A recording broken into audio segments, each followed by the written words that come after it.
গালে হাত দিয়ে একপাশে নিজের এক্স বয়ফ্রেন্ডকে নিয়ে দাঁড়িয়ে আছে মাইশা। সামনে নীরবে দাঁড়িয়ে আছে তার ক্রাশ বয় আর হামায়াত, সম্পর্কে ওর কাজিন। এমনভাবে দাঁড়িয়ে আছে যেন কোনো কিছুই হয়নি। নিজের ইউনিভার্সিটি ক্যাম্পাসে কেউ তাকে থাপ্পড় দেবে এটা সে কল্পনাতেও ভাবতে পারেনি। তার বন্ধুবান্ধবীরা এ দেখে ড্যাব ড্যাব চোখে তাকিয়ে আছে। মাইশা এবার গর্জে উঠে বলে, সাহস কী করে হয় তোমার? মাইশা জামান নূরের গায়ে হাত তুলো তুমি। আয়াত নীরব চাহনি দিয়ে এক বাঁকা হাসি হাসে, তারপর এক হাত পকেটে গুজে বলতে থাকে, সাহস আছে বলে থাপ্পড় মারলাম চোখ গরম করে। ভার্সিটিতে কি প্রেম করতে আসো? ও হ্যালো, ও আমার এক্স বয়ফ্রেন্ড, কিছু কাজ ছিল তাই দেখা করতে এসেছে। তোমার কি খালাতো ভাই, তুমি সেটার মতো থাকো। Limit cross. মাইশাকে আর কোনো কিছু বলতে না দিয়ে আয়াত ওর এক হাত চেপে গাড়ির কাছে নিয়ে আসে। এবার ওর ভয় হচ্ছে। মাইশা মনে মনে ভাবছে, শান্ত হলেও এর যা ভয়ঙ্কর রাগ, আমাকে মেরে ফেলতেও তো দুবার ভাববে না। গাড়িতে মাইশাকে বসিয়ে আয়াত মাইশার সিট বেল্ট লাগাতে ব্যস্ত হয়ে পড়ে। মাইশা এবার তাকে বাঁকা চোখে দেখতে থাকে। রাগের জন্য আয়াতের নাকটা কেমন টমেটোর মতো লাল হয়ে আছে। মাইশার এখন মনে চাচ্ছে আয়াতের নাকে টুস করে একটা কামড় দিতে। আয়াতের এনার্জি ফেসটা আবারও ক্রাশ খেল সে। আবার যদি কোনো ছেলের পিছন ঘুরঘুর করতে দেখি না, একেবারে ঠ্যাং ভেঙে ফেলবো। তারপর ঘুরবে আমার কোলে করে। নিমিষে মাইশার ক্রাশ এবার বাসে পরিণত হলো। রাগে দুঃখে কাঁদতে মন চাচ্ছে তার, তবু চোখ পাকিয়ে সে বলতে থাকে, এক্ষেত্রে আমাকে তোমার অ্যাডভাইস নিতে হবে না। 15 বছর আমেরিকাতে ছিলে, ভালো ছিলে, আমার লাইফটা তো আমার মতো থাকতো। আয়াত এবার মাইশার খুব কাছে এসে পড়ে। মাইশা এতে একেবারে গাড়ির দরজার সাথে মিশে বসে। হার্ট ওর অনেক দ্রুত বিট দিচ্ছে, কেননা আয়াত বেশ অদ্ভুতভাবে তাকিয়ে আছে তার দিকে। মাইশা আয়াতের এই চাহনির সাথে বেশ অপরিচিত। আয়াত ধীরে ধীরে মাইশার কপালে পড়ে থাকা চুলগুলো হালকা ফু দিয়ে সরিয়ে দেয়। মাইশার শরীরে এক অদ্ভুত শিহরণ বয়ে যাচ্ছে। আয়াত মিহি কণ্ঠে বলে, মনটা যাচ্ছে তোমাকে ঠেসে ধরে একটা চুমু খাই, কিন্তু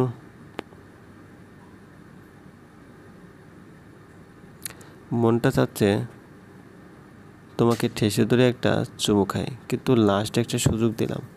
উল্টাপাল্টা কোনো কথা বললে direct kiss. Is it perfect punishment for you? মাইশার কুঁচকে থাকা চোখ দুটো নিমিষেই গোল গোল চোখে পরিণত হয়।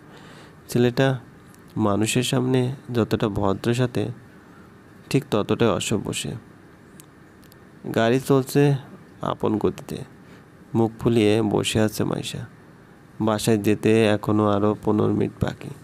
মাইশা আর চোখে তাকিয়ে দেখে এক ধ্যানে গাড়ি চালাতে মগ্ন। দিয়ে আয়াতের চেহারাতে কেন যেন বাঙালিত্বের ছাপ খুঁজে পাচ্ছে না আয়শা। হয়তো আমেরিকান কালচারকে আগলে নিয়েছে সে। বাতাসের ঝাপটায় বারবার তার চুল কপালে পড়ছে, আর বারবার সে তার বাম হাত দিয়ে পিছনে ঠেলে দিচ্ছে। আয়াতের এই দৃশ্য দেখে মাইশা চোখ ফিরিয়ে সিটে হেলান দিয়ে চোখ বন্ধ করে নেয়।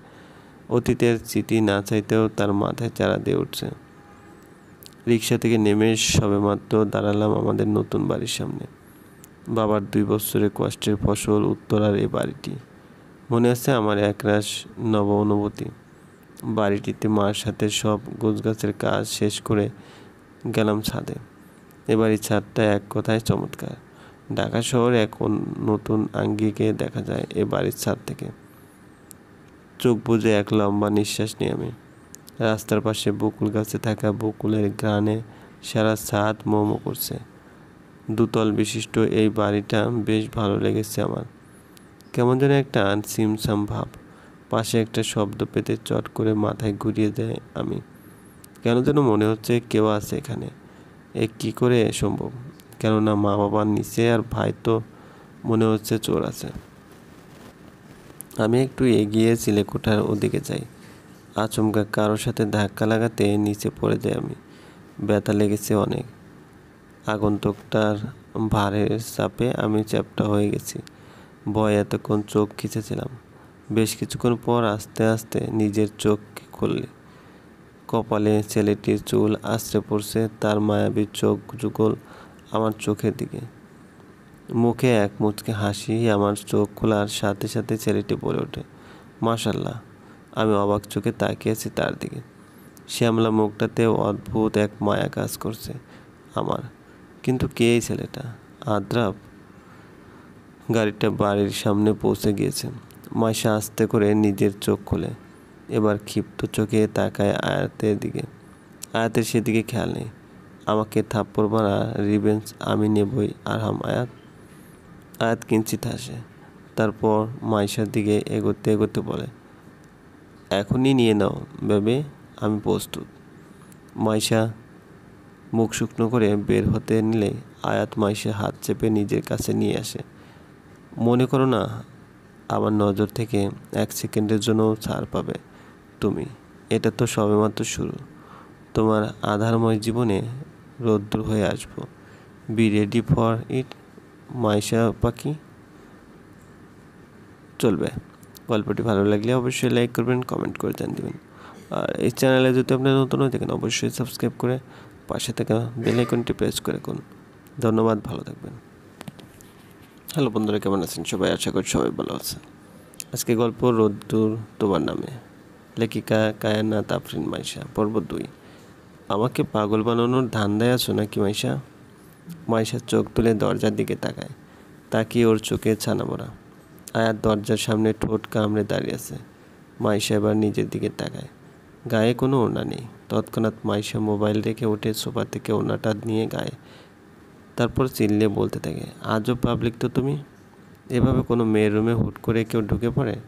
আর 1 মিনিট, রাত বাজে 10টা, তুমি এখন এখানে কি করছো? ব্রুকুসকে, এক্সকিউজ মি বেবি, এটা আমার খালামণির বাড়ি। আমার যখন মন চায় তখন আসবো। আর তোমার অ্যামাজন জঙ্গলের মতো রুমে আমার আসার একটু ইচ্ছে ছিল না। খালামণি পাঠিয়েছে তোমায় ডাকতে, কিন্তু ভাবতে পারিনি এখানে কোনো জঙ্গলি বিড়াল পেয়ে যাব। রেডিকুলাস। মাইশা ছোট ছোট চোখ করে বলতে থাকে, আমার রুম কোন অ্যাঙ্গেল থেকে তোমার অ্যামাজন ফরেস্ট মনে হচ্ছে? আয়াত মাইশার ওনার দিকে চোখ দিয়ে ইশারা করে বলে, তা পরে বলি, আগে ওনাটা তো ঠিক করে পড়ো। মাইশা আবার খুবই অস্বস্তিতে পড়েছে। আয়াতের এরকম লাগামহীন কথা শুনে মন চাচ্ছে এই লুচ্চা পোলার মাথা ফাটায় দিতে। এই আমেরিকান বান্দরগুলো সব এমনই থাকে। বাই দ্য ওয়ে, বয়ফ্রেন্ডের সাথে কি একটু আগে ভিডিও কলে কথা বলছিলে? ভার্চুয়ালি দেখিয়ে লাভ নেই, রুম ডেট করলেই তো হয়েছে। আয়াতের এই কথাটা বলতে দেরি মাইশার আয়াতের কলার ধরতে 1 সেকেন্ডও টাইম লাগলো না। রাগে তার চোখ মুখ লাল হয়ে গিয়েছে।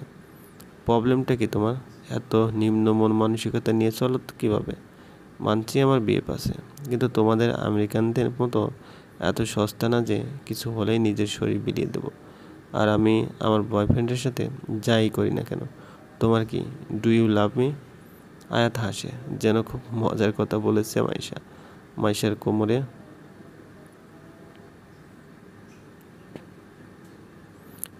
কোমর চেপে নিজের সাথে মিশিয়ে ফেলে আয়াত। এতে মাইশা আয়াতের কলার আস্তে আস্তে ছেড়ে দেওয়ার চেষ্টা করে। সেটা তোমার না জানলেও চলবে। আমি জানি তুমি আর তোমার বয়ফ্রেন্ড সমাহার ব্যঙ্গ করে। সবার কাছে এগুলো জাস্ট টাইম পাস ছাড়া কিছুই না। তবে তোমার টাইম পাসের সময় অবার পাখি। ভেবো না তোমার প্রতি আমার কোনো ইন্টারেস্ট আছে। এখন নিচে চলো। বলেই মাইশার কোমর ছেড়ে দিতেই মাইশা সরে যায় আয়াতের কাছ থেকে। আয়াত একগাল হেসে, এখন নিচে চলবে নাকি? আমার কোলে করে নিচে নামতে চাইছো? এত ড্রামা না দেখিয়ে সরাসরি বললেই তো পারো। মাইশার ঠোঁট কামড়ে নিজের রাগ কন্ট্রোল করতে ব্যস্ত।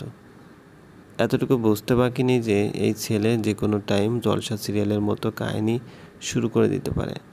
একটা দীর্ঘশ্বাস ছেড়ে মাইশা নিচে গেল। লিভিং রুমে খালামণি, খালুজান আর আয়াতের বড় আপু আরিয়া আছে।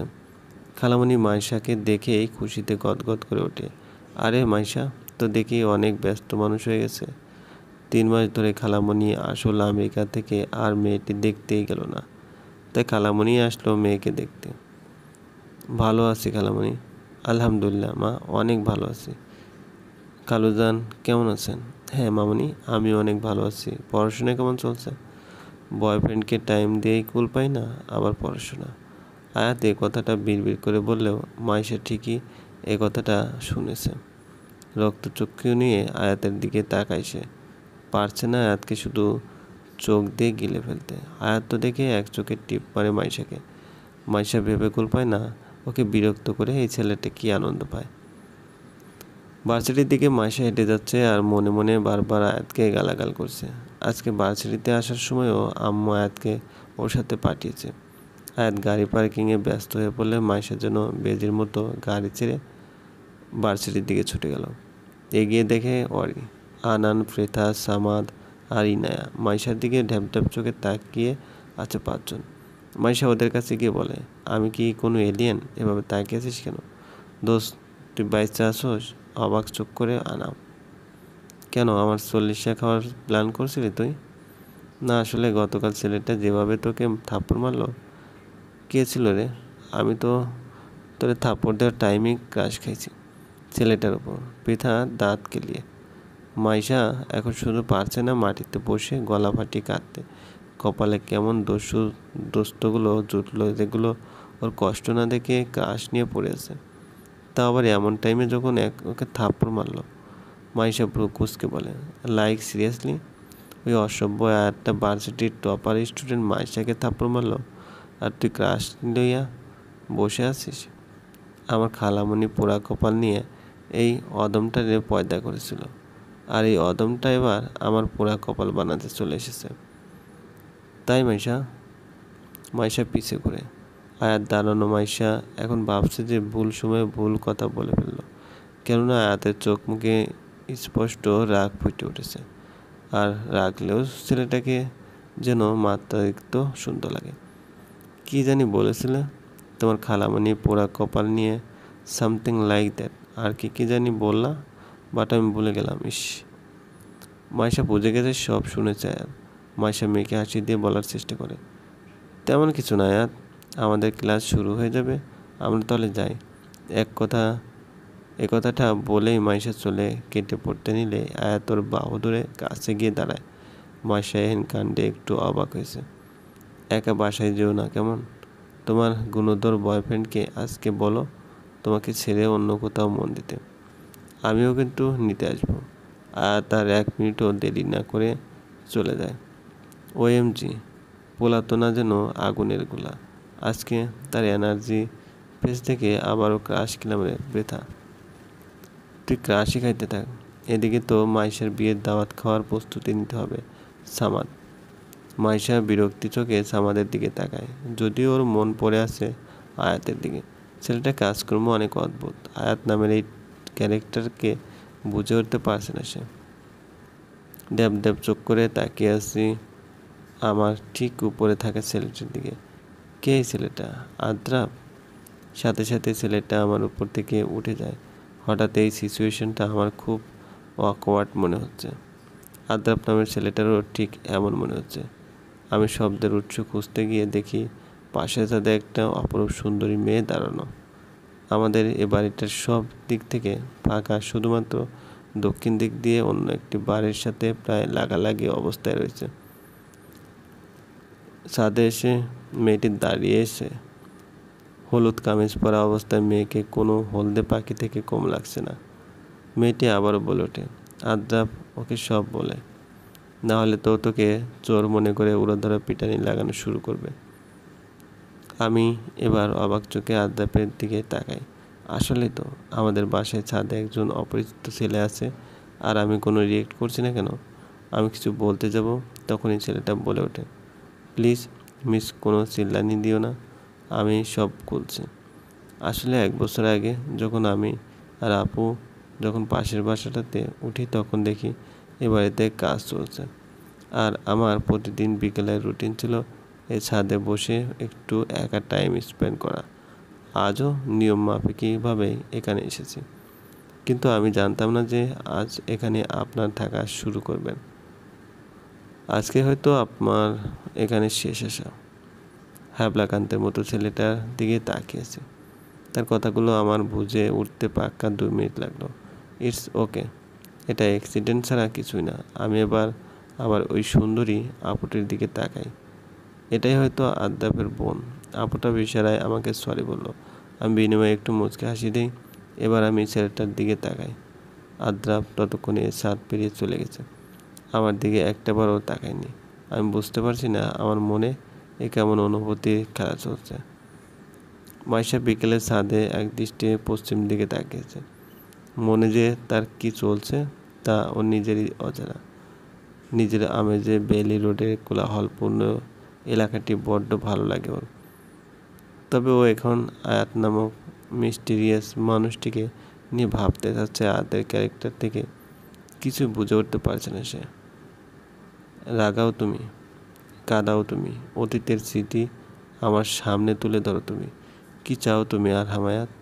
তোমাকে চলবে। গল্পটি ভালো লাগলে অবশ্যই লাইক করবেন, কমেন্ট করে জানিয়ে দেবেন। চ্যানেলে যদি নতুন হয়ে থাকেন অবশ্যই সাবস্ক্রাইব করে পাশে থাকা বেল আইকনটি প্রেস করে করুন।